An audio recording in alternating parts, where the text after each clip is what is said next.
Hello, this is Rodney Medina, and you're listening to Talking Plant.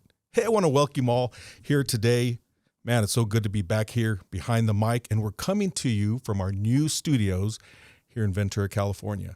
So if you go up to our social media, I'll put some pictures up there of our new studio so you can check it out. We're really excited to be in here. Now we can come to you more frequently and hopefully with better sound quality. I want to thank Robert, our tech, who's working with us today and running the cameras. You should be able to see a YouTube video of this, perhaps maybe just some clips of some of the highlights. So please check out the YouTube channel that I'll give you. You can go to, it's Talking Plant Radio. That's our YouTube channel. And of course, you can reach us on Instagram. That's Talking Plant Radio on Instagram, and on Facebook, Talking Plant Radio as well. You know, we put the social media out there so that you can message us directly with any questions that you might have about cannabis, because, you know, that's what this show is about. It's about educating you about the principles and the basics of cannabis, because there's so many questions that people have when we talk about this plant that you really can't go back to the basics enough. So that's what this is for. We want to bring you news, information about our favorite plant, and share with you the health benefits that it has, the history behind the plant, and then, of course, dosing. Once you do make that commitment to start using cannabis in your life, you need to know how to dose properly, because we want everybody to have a safe and healthy experience.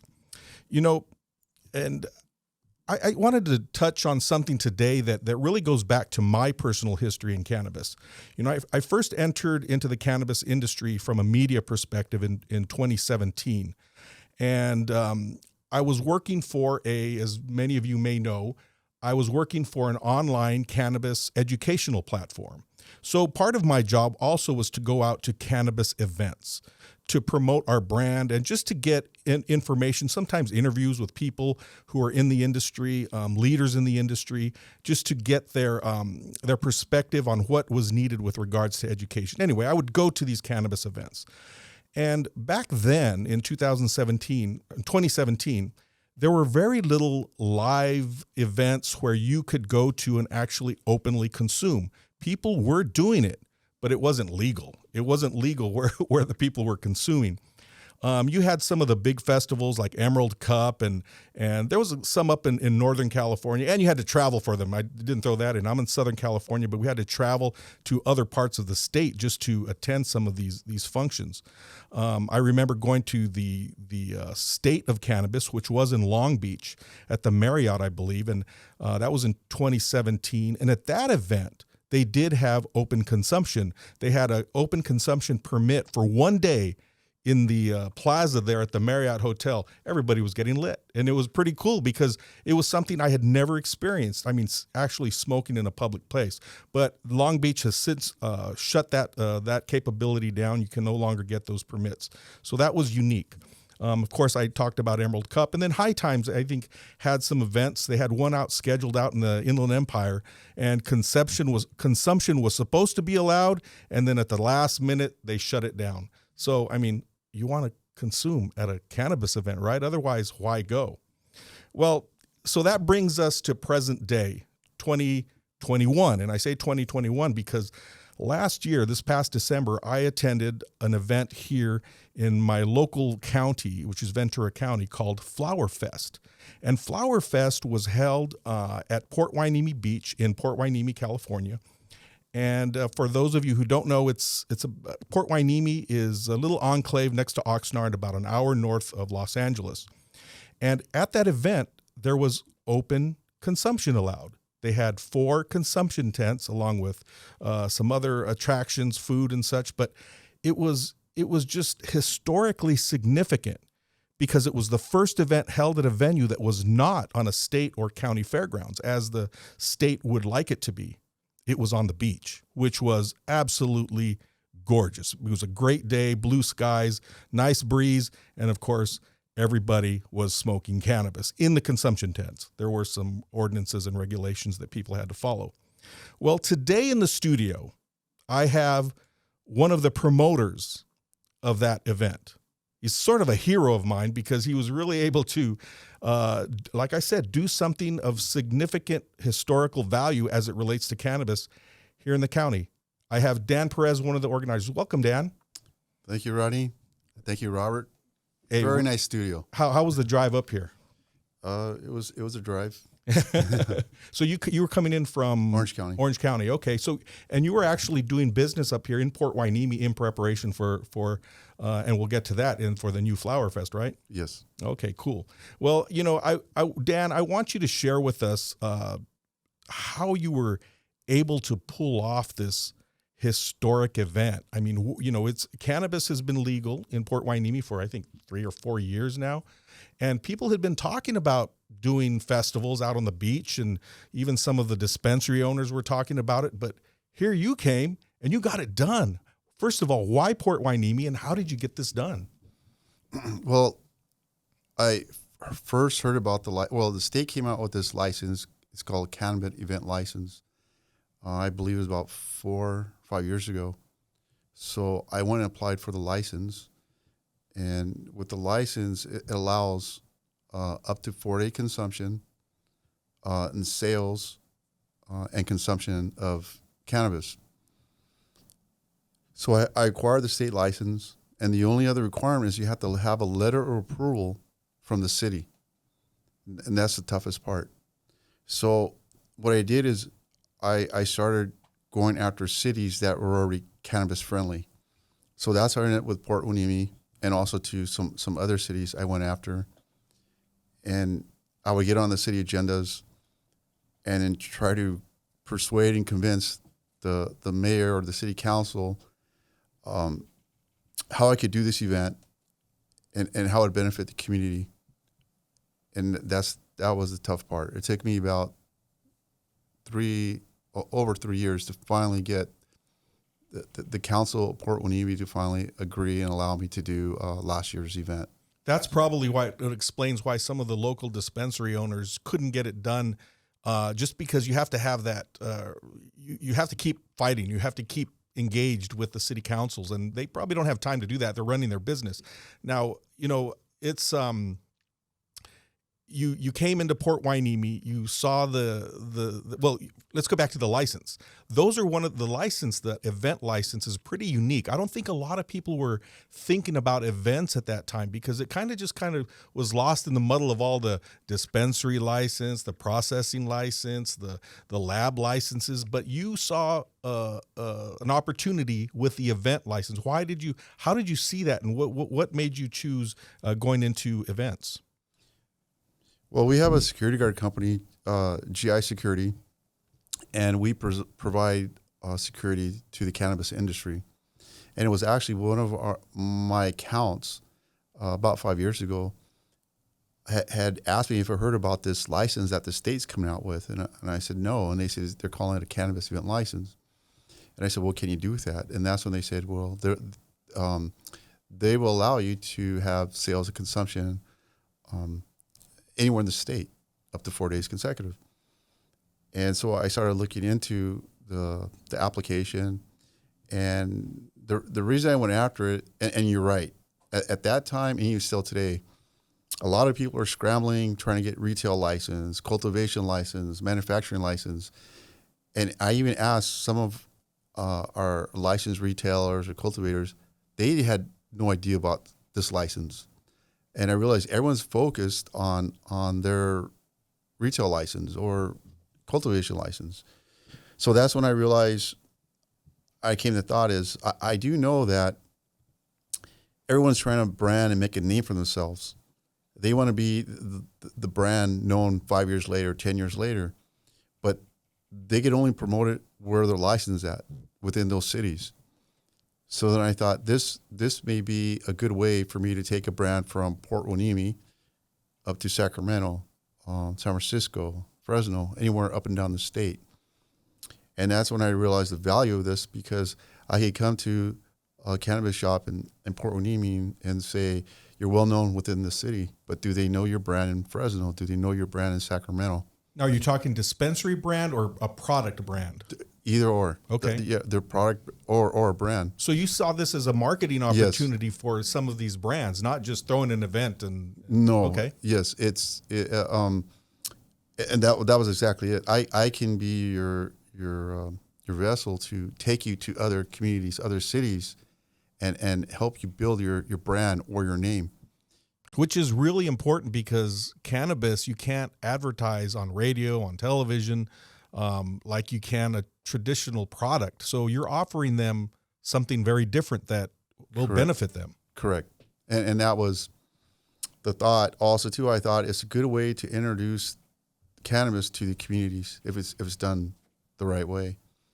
And that was another thought too. It's another way, again, just to introduce cannabis to the communities. So is that the goal of Flower Fest? You want to, other than the marketing, introduce cannabis to the communities that these events are being sold, these events are being held in? Correct. At our events, we're not going to have, and we have other cities too coming up, but our events, we're not coming with big artist names. Our events are community based. We have local merchants, local food vendors, the local cannabis dispensaries. We have job fairs. We're hiring with helping cannabis industry create jobs. We also work with nonprofits that are there. Again, we want to show the city and the community that the cannabis is trying to be positive for the community, not negative, as a lot of people think. Yeah, changing the stigma is something that we try to do here on Talking Plant Radio, because we know that we're up against a big monolithic monster of stigma in this industry. So anything that helps promote the good behind cannabis is definitely appreciated and should be enjoyed. Now, Dan, you mentioned you have a security company. You have a unique background in that you are retired LAPD. Yes. Come on, man. How does, I know you didn't spend, how many years were you in, how many years were you in as an almost 21. So you didn't spend 21 years saying, as soon as I retire, man, I'm going to jump into the cannabis industry. How did you get into the cannabis industry? How did you get here? So when I retired as a police detective. And then when I retired, actually I started the police department at the age of 21.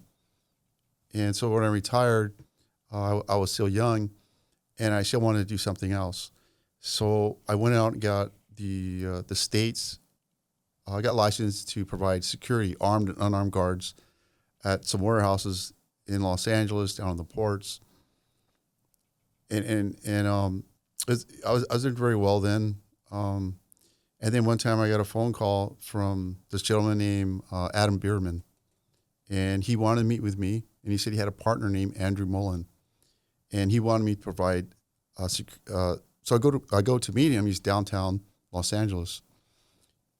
So I go to meet with him, and I said, "What kind of business is this?" Because I see display. There was nothing on the shelves, but it was all set up. And he says, "We're going to do cannabis." And I said, "Well, that's illegal." And I go, "How did you get my number?" I go, "I should be calling my friends to come and shut you down." Now, was this a legal dispensary? Illegal. Okay. This was like about 10 years ago. It was illegal dispensary. Okay. Right. Yeah. There was nothing legal at that time. It was health. It was medicinal. They were able to open up under the laws or ordinances that were allowed. Or no. They were just, okay. They were illegal. Hidden. Okay. So he said, "Well, we wanted you to provide guards for us. We want you and your guards to keep our employees safe and our customers safe." And I said, "No, you're crazy. I should be, again, calling my friends to shut you down." And so then I left. And then he kept calling me. And I said, "Well, how'd you get my information to begin with?" He didn't want to share how he got my number. And then he asked me to go meet his staff. So I went down to go meet his staff, and everyone was really nice. He wanted you to see the people that he wanted you to protect. Correct. Right. And as I mentioned earlier, I did most of my time was as a detective, and I did work narcotics for a while. And when I worked narcotics, I was working in South LA and Central LA. So, I already had an image of the drug dealers at that time. Sure. So when I met his staff, it was nothing like I had dealt with when I was on the police department. And they were nice, pleasant people, very friendly. And so I started providing security for Adam Beardman. So you did it, even though it was an illegal dispensary. Yes. And you were providing security for them. And what won you over? I mean, was it meeting the people? Was it Adam? Was it just the concept you knew it was coming? What won you over? I mean, this is well. I think what won me over is I already kind of had a feeling that cannabis was going to be legal eventually, and I figured this is a good opportunity for me to get involved now and kind of build the reputation and the name of our company, GI Security, to get it known. And also to realize the risk on my part. I could lose my license. Some of the guys under the department would be upset. They'd probably be calling me and threatening me. So you hadn't told anybody, really. You're just kind of flying under the radar. Right. And had you looked into what your legal responsibility would have been had you been associated with this dispensary, had they been raided or something like that? Yes. I normally what happened, the police would go in there, they would confiscate all the products, crack open the ATMs, and they would arrest everyone. And so I also realized I was taking a risk because my guard, he could end up getting arrested too. Sure. But the people that I was hiring, they knew my intentions and they were okay with it. They were up for the risk too. So, I realized that also too, the guards knew that too, that we had the potential of getting arrested, but also at the same time, they knew that it was an up and coming industry or business. Sure. It was the whispers were becoming loud talk. So that was again, Dan, you found yourself in a place in history with legal cannabis providing security for an illegal dispensary. And so, hey, the cannabis industry thanks you because of people like that, like you, were needed for that transition. Now, I'm going to be honest with you. I'm a social equity advocate myself. I like to see minorities in this business and, people of color, women-owned businesses. And we fight and we strive for that because there are so few of us in the business. And, people who grew up in the black market, or we call the legacy market, are not too fond of the idea of police getting into the cannabis business. What are your, and politicians, what are your thoughts on that? I mean, here you are, you're one. Right. One of the reasons I've actually become a advocate for the industry now is for job creation. I do not use cannabis, but I do realize that if you do not provide a job to young adult, male or female, that the likelihood of them doing the wrong thing is very great. This industry has created jobs, and it's not necessarily just for the guards, but also too for the bud tenders, for the people coming in and putting up the display counters, people painting the walls. So it's created a lot of jobs. I mean, as of today, we have about 160 guards employed just in this industry. And it is kind of comforting to know that we're helping individuals put food on their table, and giving them a source of income. And I know it's not the guard company, it's the cannabis businesses that are making this possible. I've gone to many city council meetings in different cities to speak as an advocate. And I'll mention to the city, I'll pull a little research on the gangs, and I'll say, right now, as I'm speaking to you, there's cannabis being sold right now in your city, and it's through the gangs. And when they get that money, they're using it to buy guns, buy girls, buy fake IDs, all illegal stuff. And have no clue who's going inside those shops, and they're illegal. And they're not charging any tax dollars. If you legalize the retailer, they have to show an ID and it's scanned and you have it on record. And now you know who's in that shop. And they're going to make a purchase and they're going to pay taxes on that. the tax rate, I think, a little high, but still there will be taxes on it. But now the city has that tax revenue, and with that tax revenue, now they go help the vets, they can help the homeless, they can help, they can do whatever they want to help the communities with those tax dollars, and again, that's why I become and again, job creation. So that I'll go to cities again, try to persuade them to allow legal cannabis industry in their cities because of that fact. And like I said, lots of times I go and there's illegal shops open, and it makes I don't understand why they would not allow you not know who. And then through the track and trace, I mean, it's my understanding when they have the seed, it gets like a social security number, and from there that seed is tracked to the end user. So at the end, they know who is the purchaser on that. I worked homicide, I worked sex crimes as a detective in LAPD. I worked burglaries, I worked robberies, I worked abused child unit. And if I went to a crime scene and I saw a beer can, I it just may lead me to think, okay, this person drinks alcohol, and that's all that the can or the bottle could help me. But if there was a container that was left at the scene, I can find out who the end user, who was the purchaser of that particular container. I can know where the product came from, where it was tested at, who grew it.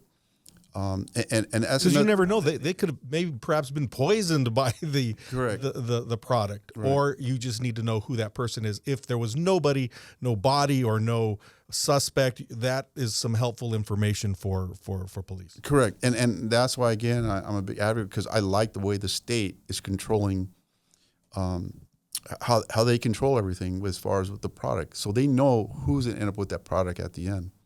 Yeah, well, control is certainly something they like, and the cities like, and the counties like, but you said something key earlier. They tax it too much. They think control is a matter of taxing, and unfortunately, they're taxing it so much it's making it unaffordable. But that's another discussion for another show. Now, you worked in drug, obviously.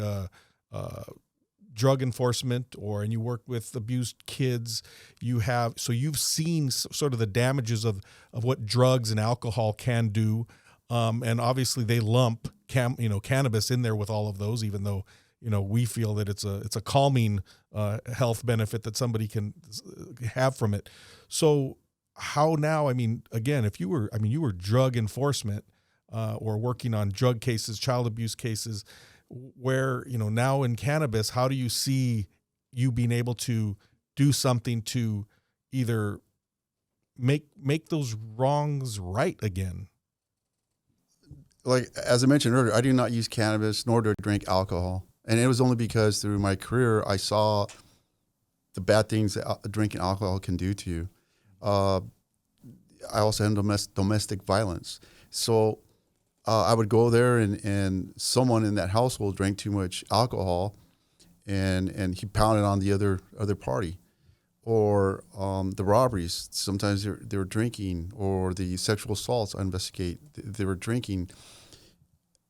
And so to me, I saw all the bad signs from alcohol. Plus, the Center of Disease Control states that every 57 seconds, someone is involved in an alcohol-related incident.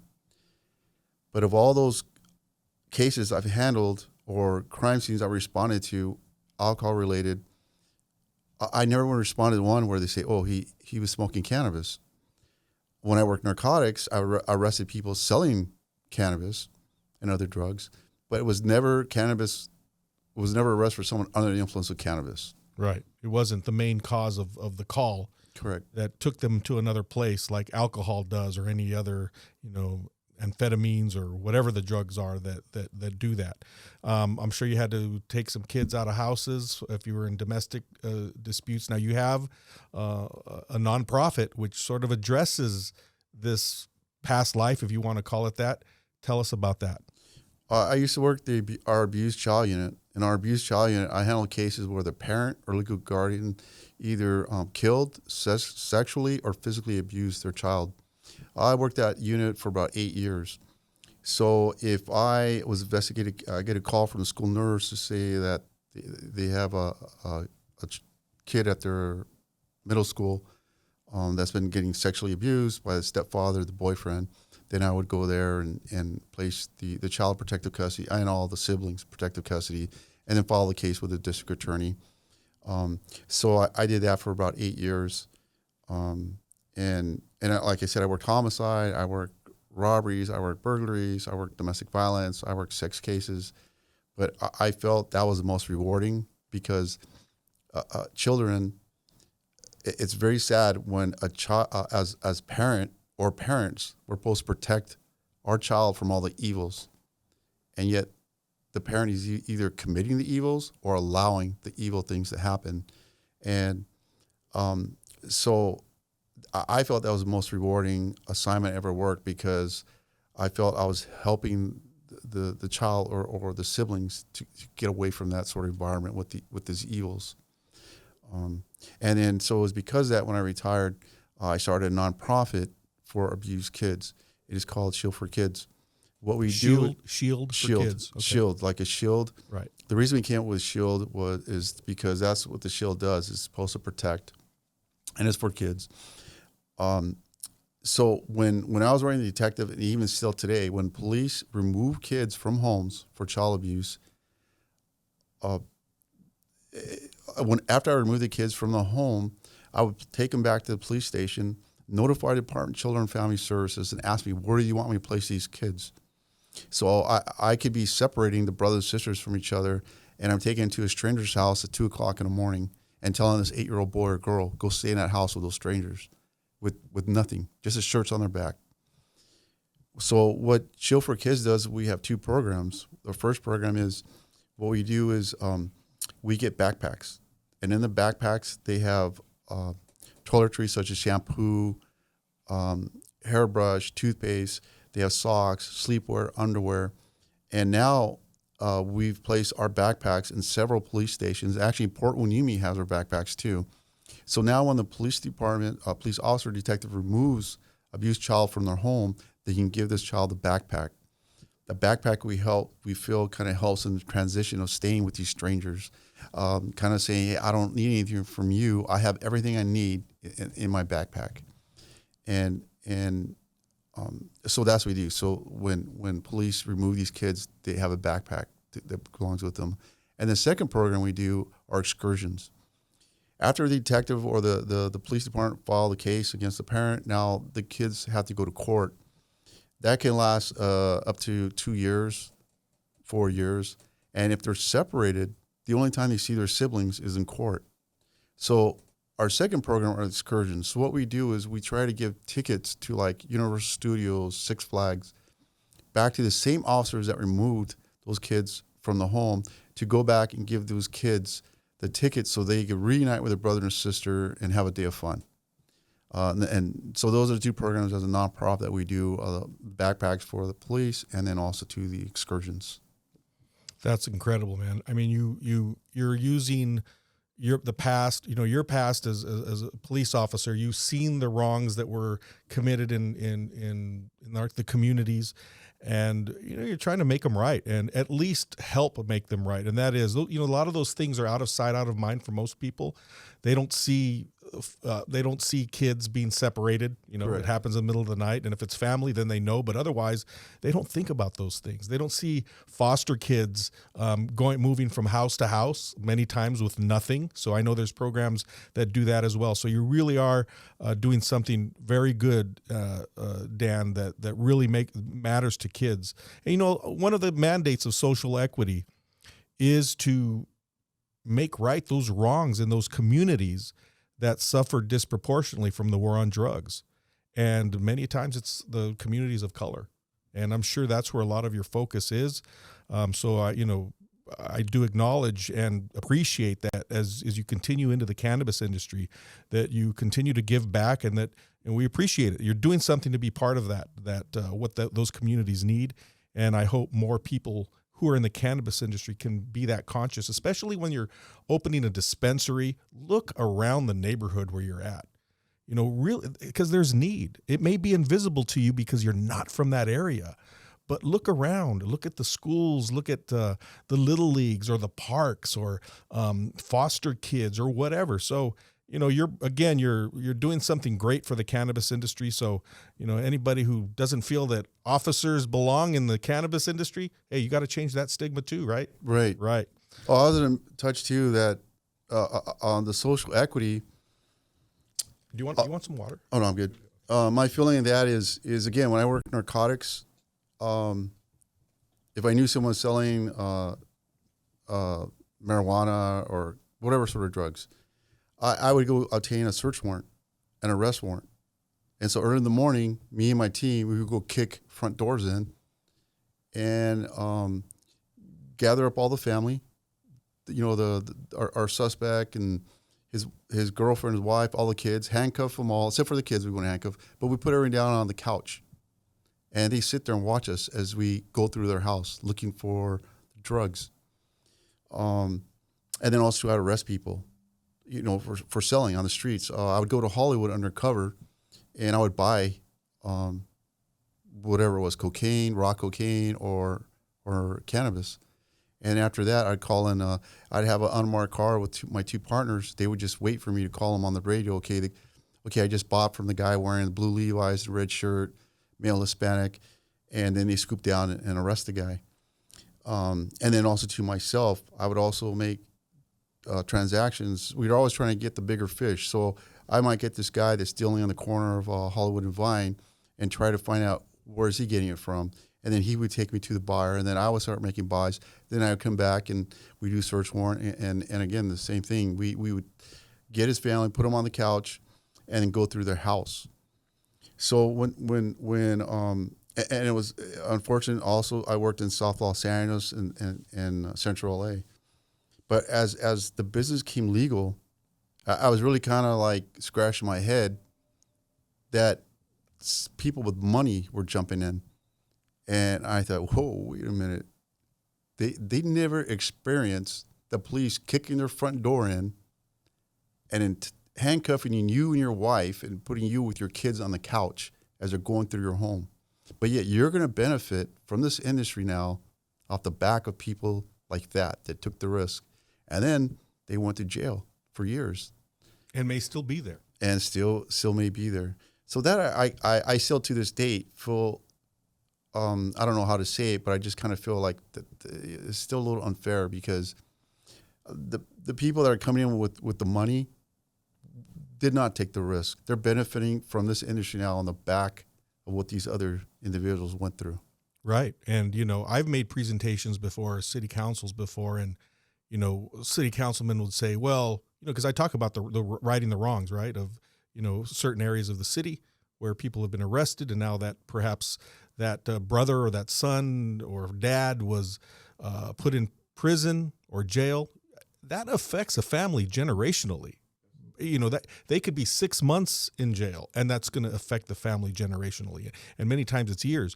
And like one of the councilmen said, "Well, I don't feel that it's that today's me that I should pay for the harms that other generations did." And they don't understand that concept. Right. And unfortunately, it's still, even though it's legal, it's continuing today. People are still getting picked up for having cannabis. Right. Right. And that's why I'm such a big advocate for it, because make it legal.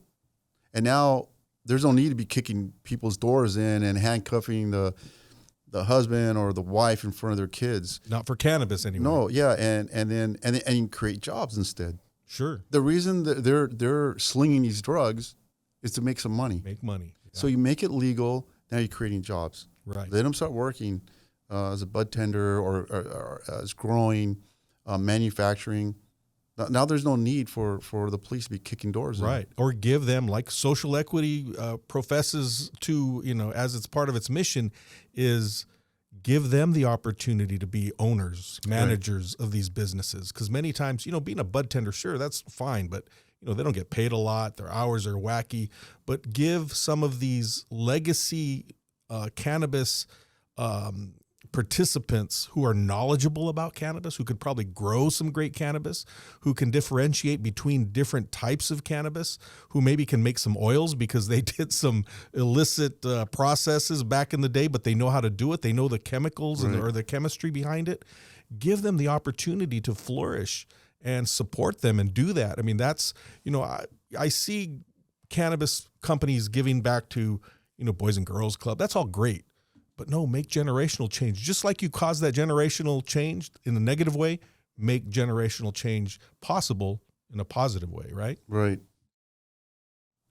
And what comes to thought as you're talking about the generations, I remember when I was working in South Los Angeles, and I was in uniform then. I had a few years. I was working the street, and I'm ordering a hamburger at the hamburger stand, and I feel someone tug on my my nightstick, my baton, and I turned and I didn't see anyone. So I go, I guess I accidentally hit it on the counter. So I continued my order, and I felt someone tug at it again. I turn and look again, and then I look down, and there was this little boy, about 6, 7 years old. And he says, "I know what this is." I said, "What?" And then he pulls on my baton again. And I go, "What is that?" He goes, "That's a daddy beater." I go, "What?" He goes, "That's a daddy beater." I go, no. This is for when people are bad. He goes, "Oh no, I saw you come to my house and you hit my dad with that daddy beater." Wow. And I thought, well, first of all, he thinks just because I'm wearing the blue uniform, we're all the same. But then you're talking about generations, and then it really hit me because I thought this boy is going to grow up one day, and that's the image he sees of the police. He'll never forget that. Right. And I don't think I would ever forget that either. I go, just imagine some man in a uniform coming in and hitting my dad with the baton. I don't think I would ever forget that image or memory. Yeah. So when you talk about, these new cannabis entrepreneurs who come into the business, that's exactly what you're saying, is they didn't experience any of that. They didn't fight for their livelihood. They just happen to have money and connections and investors. And so now they're able to just make an easy claim like it's any other business. Correct. But I'm not necessarily saying that they're not bad, because they are still creating employment within the industry. But I do feel that let's not forget who even for myself, who created this industry for us to benefit from. Yeah. And it was the same people I ended up arresting. Right. Well, part of the challenge too is the municipalities, by them limiting the amount of licenses in a city, whether it's for retail, processing, testing, whatever. By limiting that, you're kind of controlling it in a way that could be seen as negative by not allowing some of these minorities or people of color who are putting groups together to try to get a dispensary. Now, they might not have all the business savvy or even show the money in the bank, but they can get it. They can have access to it. But they're at a disadvantage because of who they are, unfortunately. And by limiting the amount of licenses, whether it's like City of Oxnard, they allowed 4 social equity licenses out of 16. Now, that doesn't sound like equity to me. Equity means equal, right? So it should have been 8 and 8. But those, they feel like they're doing the right thing by doing that, but they kind of just half-assed it when it came to social equity. Now, I give them, and it's not even social equity, it's local equity, local ownership, but that's, again, another conversation for another show. But so you're coming from a good place. I think you've experienced quite a bit that it has kind of guided you in how you operate in the industry. So appreciate it, Dan, because that's what we need. We need more people like you in the industry who recognize the culture and recognize the need and the good that it can do for the community. What does your family think about this? Actually, the only one that knows is my wife. Your wife? Yes. And nobody else knows? Nobody else knows. They just know we have a security business, but they don't know the actual industry, because I'm not sure how they would feel about it. You're listening to Talking Plant here, and so hit us up on our Instagram at Talking Plant Radio, or you can hit my personal Instagram account, which is Rodney Media. Of course, you can always find everything about this station at Green Coast Radio. That's on Instagram as well. I'm here with Dan Perez, and from Flower Fest, and we're talking about his history in cannabis as it related to law enforcement. Now what he's doing here, he's the promoter of Flower Fest, which is a 2-day festival which will be held here in Port Hueneme, California, at Port Hueneme Beach, which is in Ventura County. So we want to see you all up here for a great cannabis experience. We're going to talk a little bit more about the festival, but I want to ask you one thing, Dan. You said that your family does not know about your security business because it's cannabis. So does anybody in your family use cannabis? Do you know if they do?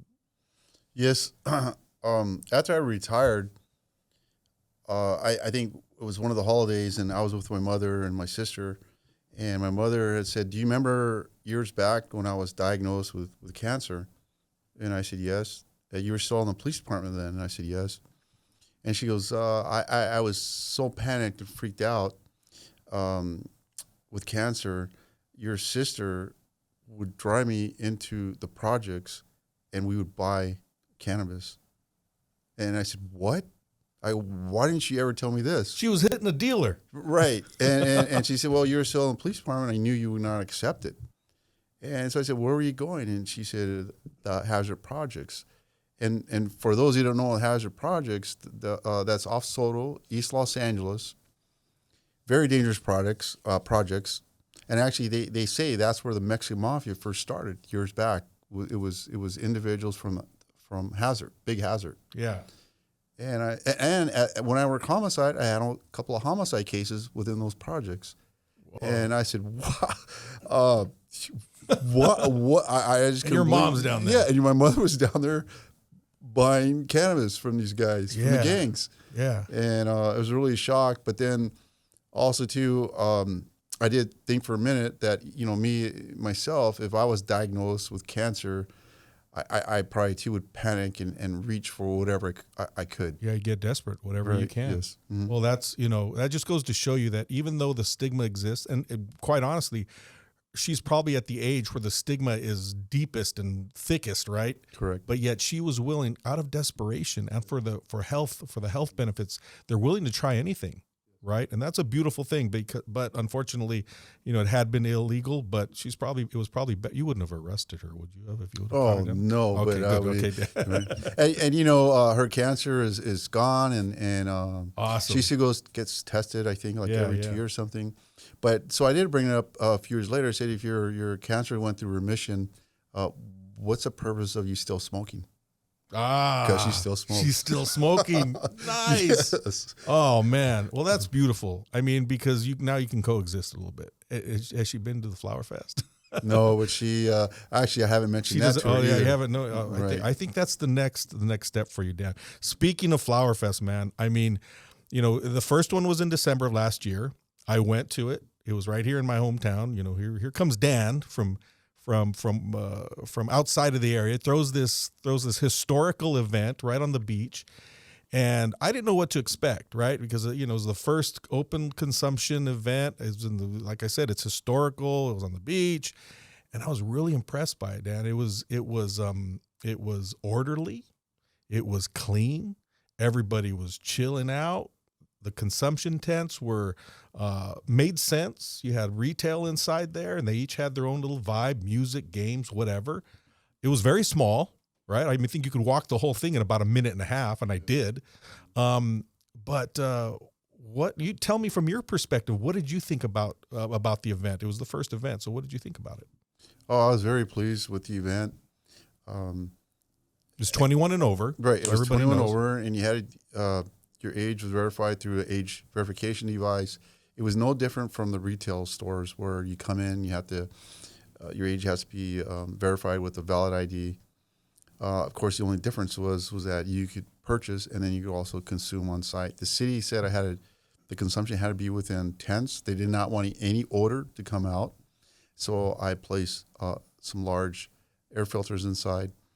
And again, I think, I don't know if you recall, but outside, in the whole venue, you cannot smell. No, even if you stood in front of the tent, you cannot smell. Yeah, you had that double door. Yes. We call it a little lobby. Right. And we had someone inside that would open and close the door behind you to capture anything that would escape. Similar to those curtains you see at the butcher store, big warehouses, right? Right. Something Correct. like that. Yes, very similar to that. Yeah. We had some good food. We had Trendy Eats, Eats, who's involved with us. So they brought, good vendors, Quite an audience as right? well. And we had the local merchants, and just the crowd itself was very. Everyone just seemed to be having a good time, and I was very happy to see, just to see that everyone enjoying their time, I was just happy to see people happy. One of the things that really stood out to me, well, other than it being very calm and very clean, I've never seen bathrooms that clean at a public event. And you had people walking around cleaning up the ground, picking up papers if there were. But you know what? Cannabis people are conscious people. They're ecologically conscious. So they were cleaning up after themselves. You didn't see a mess. You didn't see them leaving things around, which was beautiful to see. Again, people are watching us. People are watching us as a culture, seeing how are they going to screw this up.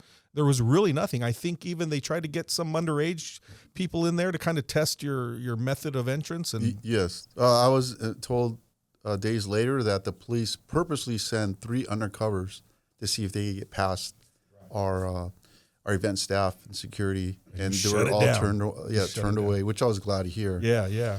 And then talking about the cleanliness, I like clean, and I also like too. I've gone to different types of events, and I've seen clean ones and dirty ones, and I thought, no, if I'm responsible for the event, I want to clean. So we actually hired a cleaning crew that they were constantly cleaning the porta potties, cleaning the tables where everyone's eating on. Yep. And that's what I want. I want everyone to say, thanks, Rodney, because that's exactly what I want. Yeah. One of the public to say, it was clean. I saw that.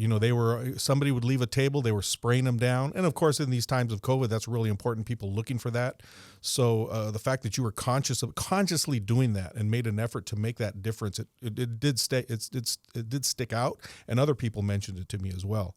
The other thing is when I went into the consumption tent, some of them had set up kind of like living rooms, and the diversity of people that were sitting together in that communal moment smoking cannabis. It was quite odd to see.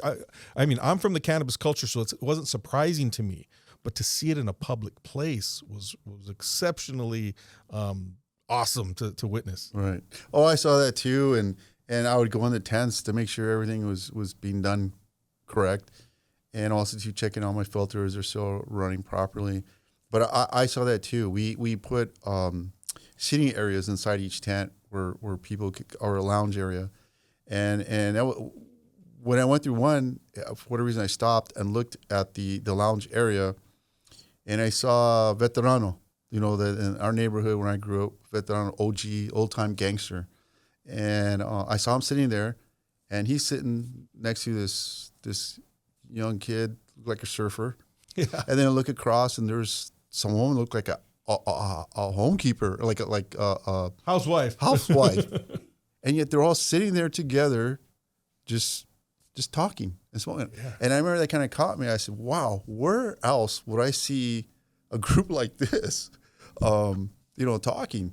Yeah, and I don't know what they were saying, but I knew they were having a good time because I see them laughing with each other, smiling with each other. Yeah. And I was just kind of taken back. I said, wow, you would never see something like, I don't know where I would see something like this. Well, fortunately, that is the cannabis culture. That's why we're so proud of it, because it's a very communal plant. When people share it, we always say when there's a circle of people smoking cannabis, if you walk up to that circle, they will open that circle and invite you in. And if you're going to smoke, you can smoke. If not, no problem. But they invite you in.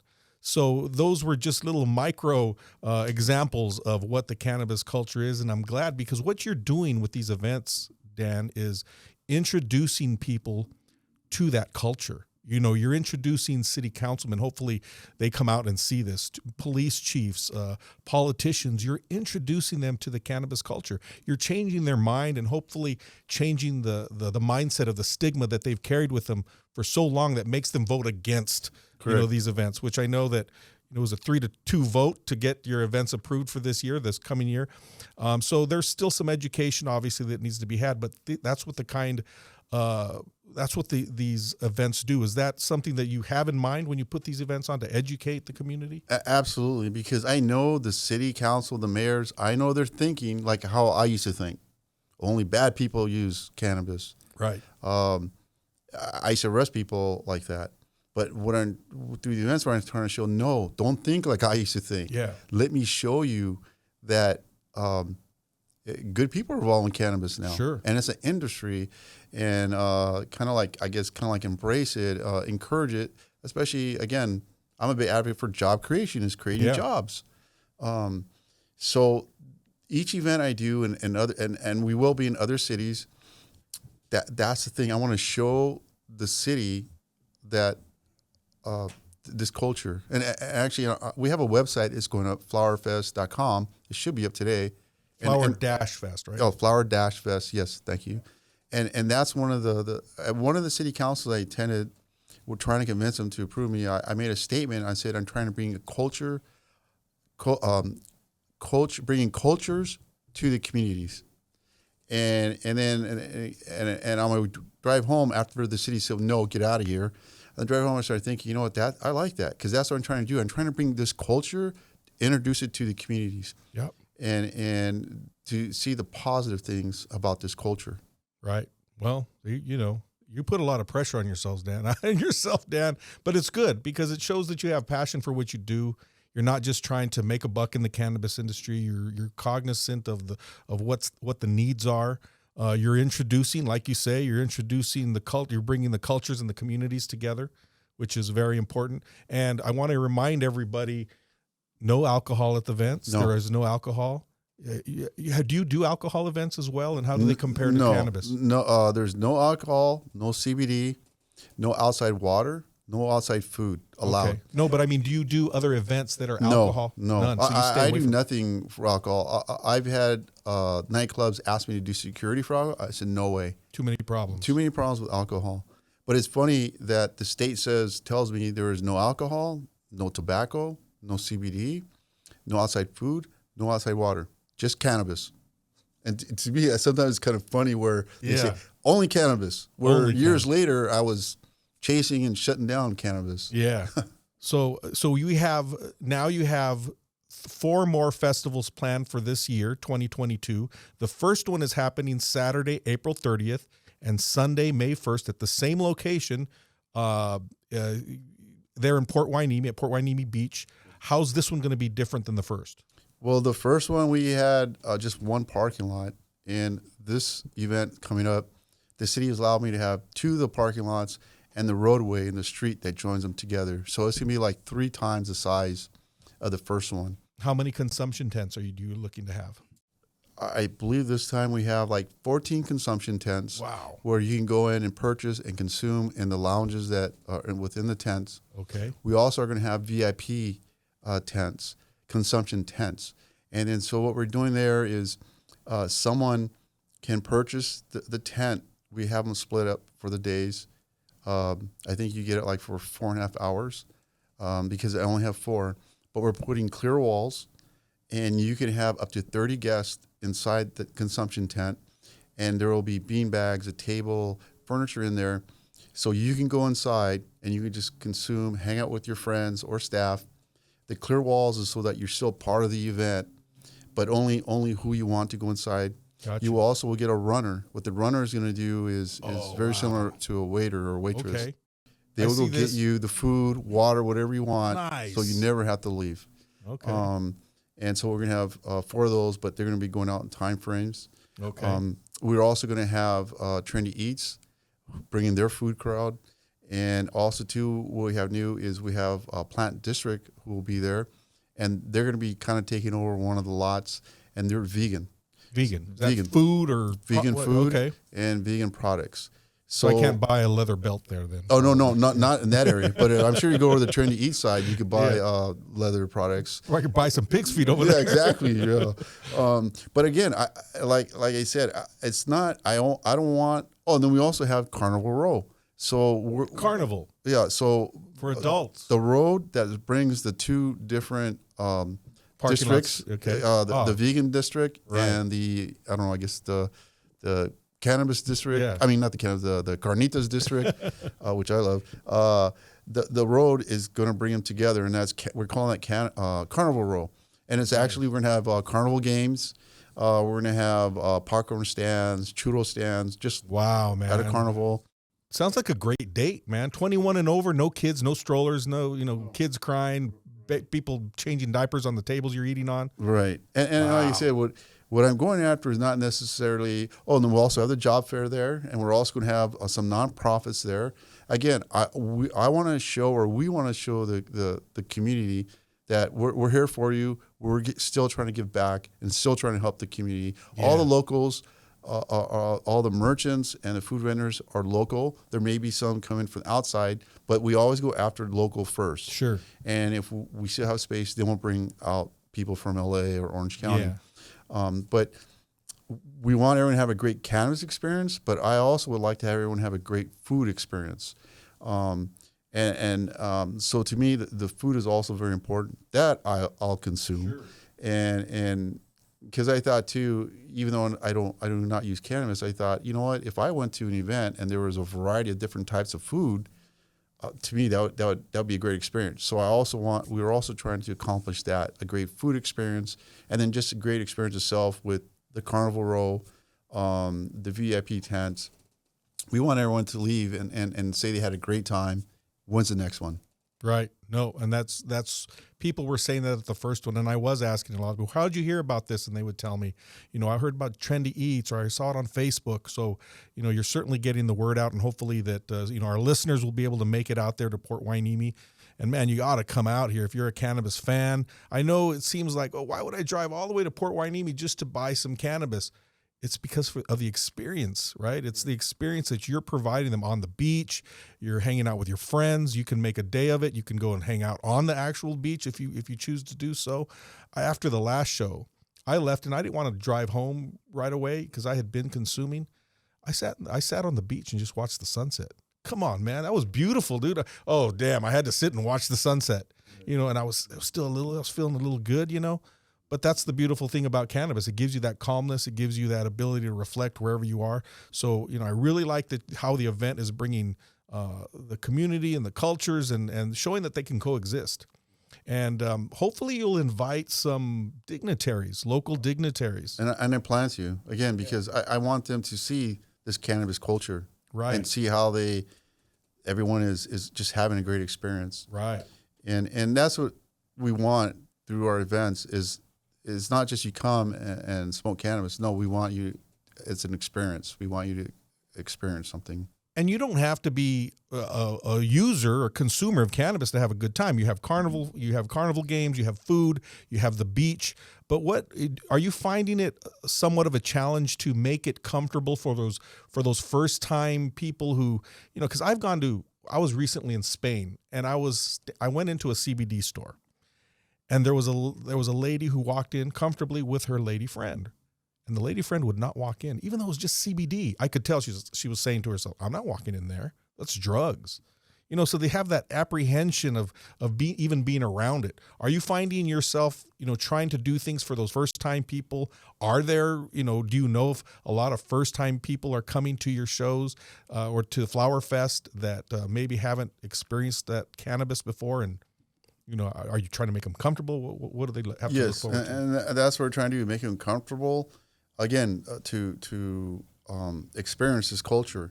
We had several people that they said they brought a friend that have never used cannabis, and the only reason they came is because they were curious to see what this was all about. And then, and the person that they brought with them, they said that was the first time they ever tried cannabis. Wow. So they tried it first. Right. So several people I talked to, because I'll try to talk to the crowd to kind of find out, do a little surveying, sure, how we can improve, what they liked, what they didn't like. And so it was during that time, they said, I brought my friend, she never smoked before, he never tried it before. They were not intending to come to try it. They just wanted to come see what this was about, but they actually ended up trying it. Okay. And you said there's no CBD products at No, the event. Is no. the state's regulating that? Yes, the state Okay. regulation. Yes, again, that's all state regulations. Sure. Which is unfortunate because, when, especially an event where people haven't tried it before, if you get too high, you can take CBD to kind of help you back off that high. Pure CBD, it works. It takes some time, but, sometimes you can, especially if you've never gotten high before, you get too high and what do I do? Well, you can sit there and veg out and tell yourself, I know I was doing this. I'm taking responsibility for this, but you can also take some CBD when it helps. So hopefully that'll change. Maybe you could have medics walking around with CBD, but hey, it's great. I think what you're doing is fantastic. Again, congratulations on your run here in Ventura County with the 4 Flower Fest shows. Again, that's going to be Saturday, April 30th and Sunday, May 1st. And the hours are from 12 noon to 9 p.m. So you extended your hours, which is great. And on Sunday from 12 to 7 p.m. And never have I seen a group of people respond so maturely and kindly to Last Call. Oh, and that was, yes, I was impressed and very happy and pleased when I was really surprised. It was the last call, like 15 minutes before we shut down. Oh, I'm sorry, no, it was 30 minutes before we shut down. And I thought for sure, I'd sent out security to make sure everyone, put out complied. And they all came back and said, we didn't have to tell one person. They all on their own, everyone complied. And I said, wow. 'Cause you would never have something like that in a bar Not or an a alcohol. nightclub. Well, yes. Well, yeah. Exactly. Well, that's why you're staying away from alcohol. And I don't blame you. There's, I tell the story. I've told the story a couple of times. I was walking through Flower Fest and I had consumed a bit, so I was feeling pretty good. And I came across this. It's probably that same vet that I know you were talking about. But this dude was a big dude, man. And one of those guys that you didn't want to get on his wrong side. And we were headed right towards each other. You're walking and you know that the crowd is there, but you're going to run. And we got within inches of each other's face. And we did that little dance, that back and forth, like which way do we go? And his hard face just started giggling like a little 5-year-old kid, man. And I knew he was probably, was probably smoked a little, feeling good. But that's how chill it was, man. Had that been alcohol, who knows how that would have turned out, right? Because that's just the nature of alcohol. It does that. So it's a different experience. If you want to experience the cannabis culture, please come out to Flower Fest. It's going to be a great event, just like the first one. We have 4 of them this year. They're going to be bigger. You heard Dan, he have carnival games. He has VIP tents. Of course, lots of food from Trendy Eats, and they rep a lot of good food. You need to check them out on Facebook. It's Saturday, April 30th and Sunday, May 1st from 12 to 9 p.m. on Saturday and Sunday from 12 to 7. You can reach, go ahead and let everybody know again how they can find more information on Flower Fest, Dan, on your social media and your website. Okay. And I was just mentioning also to Plant District. They're the ones that are bringing the vegan Got you. foods. Okay. And then also to, you could go to our website, which is flower-fest.com. I can be reached. My email is danflowerfest@gmail.com. Okay. And, of course, on Instagram, it's Flower Fest Cali. And speaking of Instagram, you can reach out to me, Rodney Medina, at Talking Plant Radio on Instagram, or go to my personal IG account, which is Rodney Media, like Medina, but without the N. And you can also hit us up at Green Coast Radio on Instagram as well. Again, those platforms are there for you to reach out to us, follow events like this. We're going to have some giveaways for Flower Fest coming up, tickets and some swag. So make sure that you check us out on Instagram for some of that. And again, we're here on Talking Plant Radio to bring you news and events and things that are going on in the community, and educate you about our favorite plant. A lot of the basics, we want to answer all those questions. So, we are your resource, your trusted resource for good cannabis information. We know it's out there, but we want to be the place where you can get some trusted information so that we can make your cannabis experience positive. Even if you don't use it, at least you're knowledgeable about it and what the culture is doing. So please hit me up on those Instagram platforms, or even at Facebook at Talking Plant Radio with any of your questions. Health benefits, the history of cannabis, dosing, what have you. Dan, I want to thank you so much for coming in and sharing with us your life and how you got into this industry. And I'm glad to hear about your mom, right? You know, she's doing well. And man, little did you know that she was out there running in the streets buying cannabis. But that's a beautiful story. And she's still, you need to get your mom out to Flower Fest, man. I mean, might as well be honest with her, man. I think she'll appreciate it. She'll say, "Good job, mijo. I'm so proud of you." You know? Yeah. So thank you so much for coming in, Dan. Anything else you want to throw into about Flower Fest that we missed? No, I think that's it. You know, just everyone come out and experience a great experience. And I want to thank you, Rodney and Robert, for giving me this opportunity to talk about it. Well, we'll try to get you back maybe as the event comes closer, so we can hear more about what you have. You know, some specifics of what you have planned. And you always have a home here because you are part of this culture now, and you're making a good contribution. I think you're coming from a good place, and I'm glad to hear that. And remember, that's what we're all here for on Talking Plant, is to come from a good place, a good conscientious place, because cannabis is a compassionate plant. And if you follow the passion that you have in this industry and appreciate even more the compassion that cannabis has, I think you're going to do really good, and you're going to find yourself in a really, really good place. I want to thank you all for coming today and listening to Dan and I. You are listening to Talking Plant, and I'm your host, Rodney Medina. Until next time.